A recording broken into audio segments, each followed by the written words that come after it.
me tell you why nobody wants to talk to y'all behind closed doors, because y'all lie. That's just the bottom line. You have done it thus far in this investigation. You have done it this far as it relates to this committee. And every single hearing, y'all spin.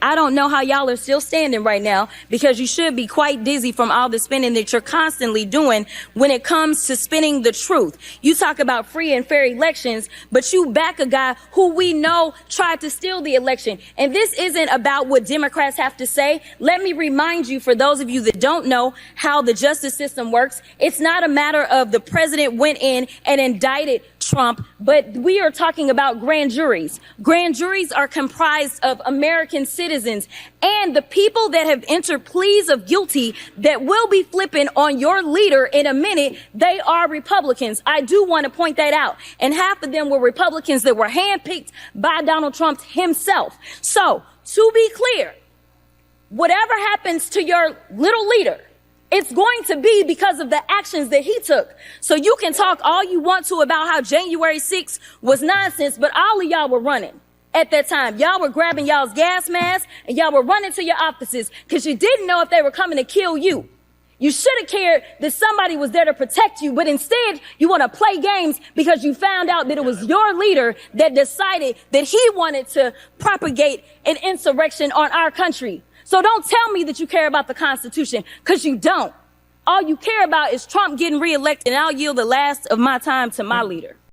Finally, Democrats with good messaging, they appear to be here. That was Democratic Congresswoman Jasmine Crockett, and we are joined by Anat Shenker-Osorio from the Words to Win By podcast. Everybody check out that podcast. An expert messenger who we've had here on the MeidasTouch podcast before. With all of this great Democratic messaging, I wanted to run it by you, Anat, to see what you think about this. So welcome to the show. Thank you so much for having me back, and Happy New Year. And I'm a big fan of the Words to Win By podcast. Just want to reflect that because you get into the granular details on messaging, why certain messages falter, why certain messages deliver. And I think the frustration that progressives, pro-democracy followers have all found is like the facts are there, but the messaging is just not there in an offensive way. And so it's all of these Republicans, MAGA Republicans, spewing a bunch of nonsense. But let's just start with the clip that I just showed you right there. Like, what'd you make of that? Brilliant, beautiful, wonderful. I think that you can see in the response to that extraordinary, impassioned speech just how hungry, as you rightly stated, voters are, Democrats are, disaffected Dems in particular are, to see some real leadership. And, you know, it's facile, but it's true. If you want people to come to your cause, you need to be attractive. And just as a magnet draws people in, a magnet has a polarity, which means that it also repels. Specific things that I think it's really worth lifting up that Representative Crockett did in there, the phrase little leader, which many people remarked upon. When we were doing our research with experts on the demise, the end of authoritarian rule, everyone from, you know, people who had worked on Slobodan Milosevic and sort of ending his rule in Serbia, experts from around the globe, the number one thing that they said to us over and over is that with an authoritarian, it's absolutely essential to not feed the narrative that he, and yeah, I'm saying he because all bets pretty much point in that direction, is a strong man, is daddy, because that is part of the appeal and attachment. And so mockery. And it is a difficult needle to thread between making clear the ever-present threats and not making it seem that that person is untouchable. So speaking, for example, with respect to Trump about how he's a loser, he loses a lot, he lost recently, he keeps losing court cases, he keeps losing elections. Because one of the proclivities that Dems have going against them is our tendency to speak about ourselves as the losing team, which, by the way, most people don't want to be on. The other thing that's in that clip that's really important to highlight, and I would even draw a finer point on it, is that she speaks in the terms of lived experience. She makes it tangible. So we have seen in testing that talking about January 6th as, quote, an attack on our democracy is less effective than talking about January 6th as an attack on our country or an attack on America. Because sadly, democracy never bought me dinner. Democracy is simply too abstract a concept to really get that ire. So here she is speaking about, you were the ones running, you were the ones fearing for your life.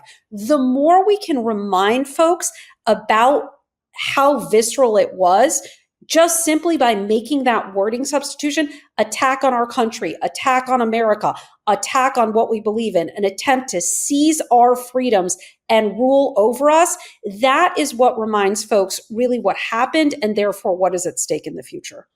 You know, we've been seeing this going on the offense mockery of Donald Trump by former Republican Congress members like Adam Kinzinger, and this trend of, you know, Donald Trump stinks and Donald Trump smells horrifically. You know, there were some people who were saying, you know, we're above that and don't go there, to the point that you made.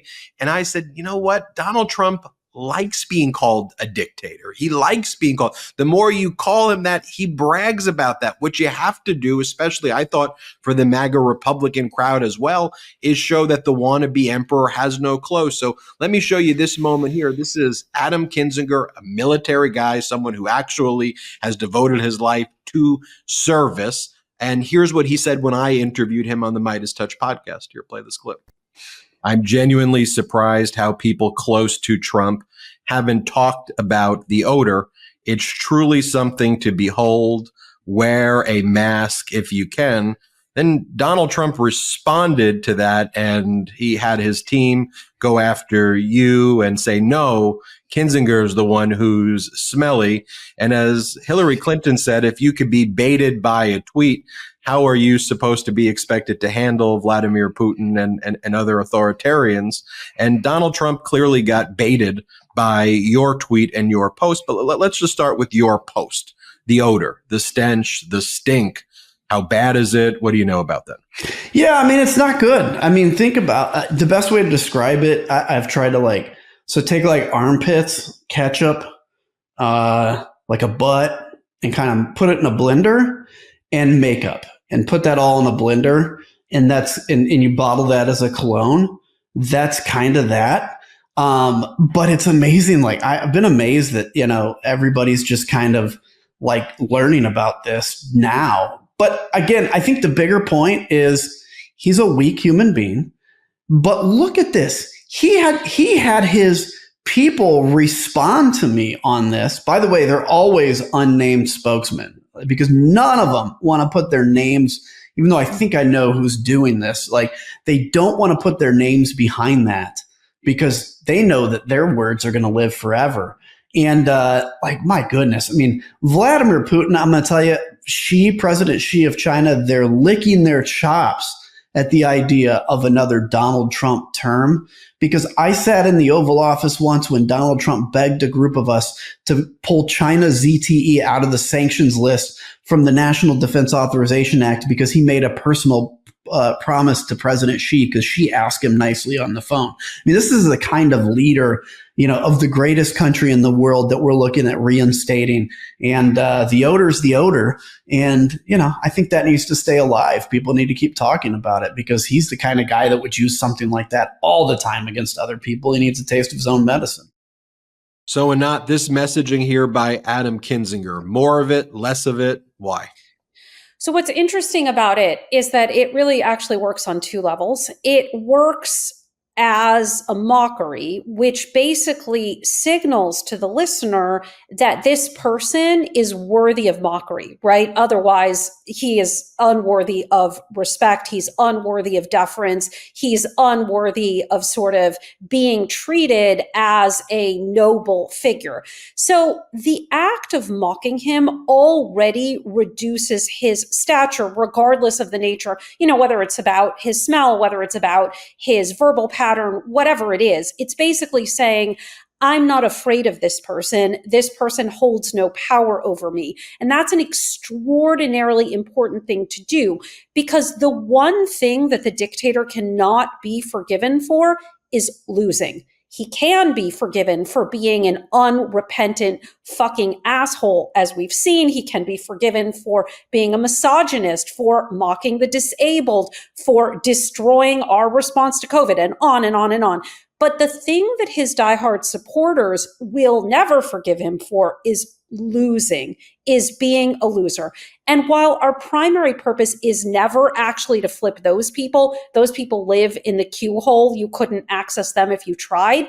It's the hangers on that are trying to figure out where they stand. And so it exists at that level.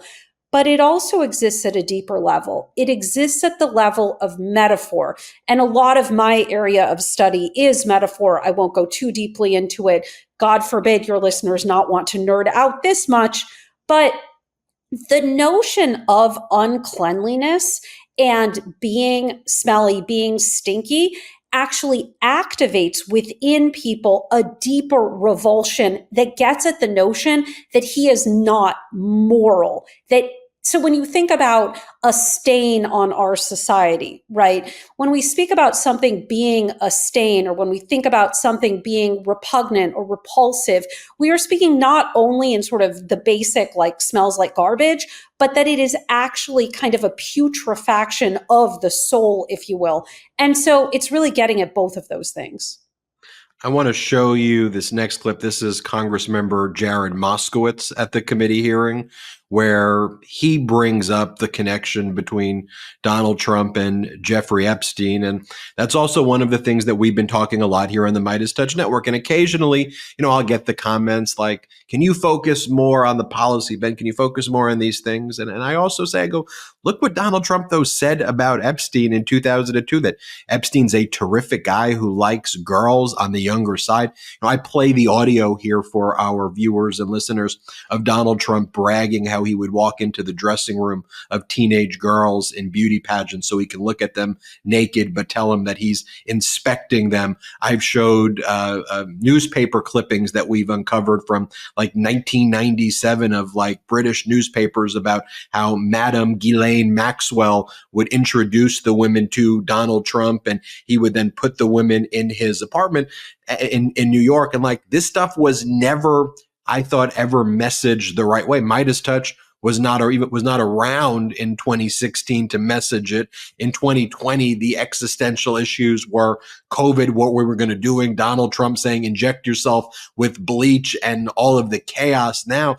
But now I think, and I want to show you what Moskowitz does, like, should we be messaging this? Should we not be messaging this? Let me show you what Congressmember Moskowitz had to say, and then I'll get your reaction. And so, again, because the gentle lady from Georgia, I know is such an advocate for women's rights, as she mentioned, and is so concerned about grooming, and apparently we don't have any standards here anymore. Again, I just want to remind my colleagues, because, I don't want them to forget about hypocrisy, okay? I don't want them to forget about hypocrisy. But, Donald Trump was asked about Jeffrey Epstein. And when he was asked, he said, Jeffrey likes him young. Well, how did the president know that? How did he know that Jeffrey Epstein likes him young? Perhaps some people are saying he was there, since you're so concerned, right? But again, I bring this up not to make jest. Point of order, Mr. Chairman. I bring it up. I thought we weren't going to interrupt. We're going to stop the clock. We did this with Ms. Green. State your point. Yeah, I'm just curious about the impugning of the former president's character. That I don't have to do that. He does that himself. Have we basically thrown that rule out? I'm just curious, or are we going to follow that? Would you accept a pornographic photo of Bill Clinton? Yeah, we suspended the rule to the current president, but we didn't suspend it to the former president. But. Oh, by the way, please. So you're making the point that we can disparage Joe Biden, but not Donald Trump. Please make that point to the American people. Mm-hmm. Please. Your thoughts, Anat, on this line of messaging? Yeah. So I want to say a few things about this. The first thing is that if there is an imperative with respect to what works and doesn't on the attack side, and of course, there's a whole other conversation to be had about say what you're for, and the other side, but we're talking today about the nature of attack. So I'm confining myself to that. We have to say fewer things and say them more often. One of the biggest things that we saw during the Trump years and the lead up to him is that because he would say and do so many egregious things an hour or even a minute, we became like cats with a laser pointer. And it would often be, can you believe he just said? Can you believe he just did? Can you believe he just tweeted? And the impact of that we would see in our qualitative and quantitative research is that people couldn't remember because it was so many different things and we weren't repeating the charge. And so the charge wasn't sticking. It also had the impact of feeling to them like, oh, well, whatever. That's where Team Blue says shit about Team Red, vice versa. And that's just politics. It didn't sort of do what we needed, which was rise to this level of this is not normal. We are so many standard deviations away from impropriety that we have left the building, right? We have left the scale. So we do need to say fewer things, and it's hard because it is such a target-rich environment, and keep repeating them. If it is about him being smelly and disgusting and distasteful, fine, it's that. If it is about him, going after young girls, fine, it's that. But it has to be fewer things because repetition is really, really important. The other thing that I would raise is that it's actually pretty vital to not make the hypocrisy argument. And I know we love to, so I'm sorry to be, lady no fun. Hypocrisy is a process argument, and process arguments are never as effective as outcome. If people were expecting consistency and truth, they wouldn't be attracted to Republicans. So you are not turning them away by making that charge. Instead of focusing on, well, they say A and then they do B, or they say A about Joe Biden, but they say B about Donald Trump, people don't actually care about that. What they care about is how is that going to impact me, right? So it's the difference between saying, well, they're hypocrites. They will go after person X, but not after person Y. It's saying, well, they're here to rule over and not represent us. Well, they're here to uphold their little leader who will go after anyone, including little girls, so that they can simply seize and hold power. And that brings me to my last point, which is the rhetorical task before us when it comes to this lane of how do we really characterize the villain is to remember that the villain isn't just Donald Trump. It is MAGA Republicans and it is Trumpism. And now that Trump is back on the scene as a central figure, of course, it's very, very easy to make him not just the protagonist, but the lone actor. And it is our job as people who would like to try having a democracy. Maybe that would be a fun thing to do, or at least maintaining a republic, that we need to always bring it back to how MAGA Republicans aided and abetted, how they paid, planned, and pardoned the January 6th attack, how they're the ones voting against everything our families need, how they're going along with Trump so that they can screw you over. We always have to pin it on the entire cabal, lest people think, and we do see this in the data, yeah, he's bad, but the rest of them cut my taxes. We can't fall into that trap. And finally, I want to show you this clip. This is of President Biden. I'll show you the clip, but I am also interested, not just your view of Biden's clip right here, but, where President Biden is right now, just, positionally, and let's just face it, age-wise, it is a different Biden than the Biden 20 or 30 years ago. That's just the reality. I was with President Biden. I interviewed President Biden. He was as sharp as can be. And for me, presenting oneself as an elder statesman who's calm and rational, I view as a positive. but I'm wondering how you think also, not just on the attack, because I'm going to show you the attack, but I'm also wondering just in the presentation as in general, how you guard against MAGA Republicans clipping every little thing that you do and showing that 4-second stutter or a 4-second, where you have to think sharper than anyone I know at that age period. But there are things associated with that. And so first, let me show you the clip, and then I'd love to get your kind of overall take as kind of a last thing in this interview. So let me show you this clip, though. Play it, Salty. Everyone. But the legal path just took Trump back to the truth that I'd won the election and he was a loser.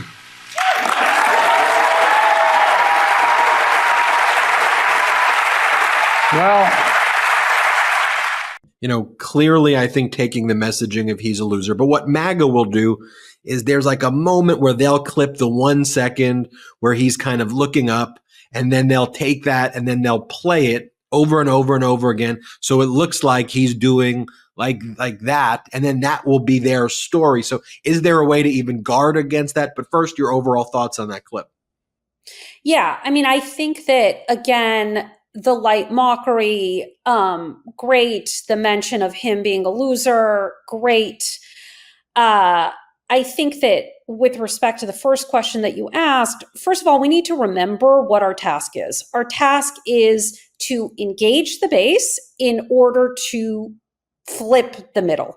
It is to ensure that despondent, disaffected voters who, if they turn out, will vote Democratic, which is, by the way, how we have won the elections between 2016 and now. It has been through superior turnout, and 2022 really puts that in stark relief. We had 15 states where turnout among the Democratic base broke all records, especially for an incumbent year. Those are the states where we won. We had 35 states where turnout among Democratic voters was as predicted in an incumbency midterm. It was down. Those are the places that we lost. That is the pattern over and over again. So we need to keep our eyes on the prize and remember that the task is to turn people out and to flip some conflicted people. There really aren't that many people left who are going to still not have their minds made up, because not only do they have a calcified idea that they're team red or team blue, they've already made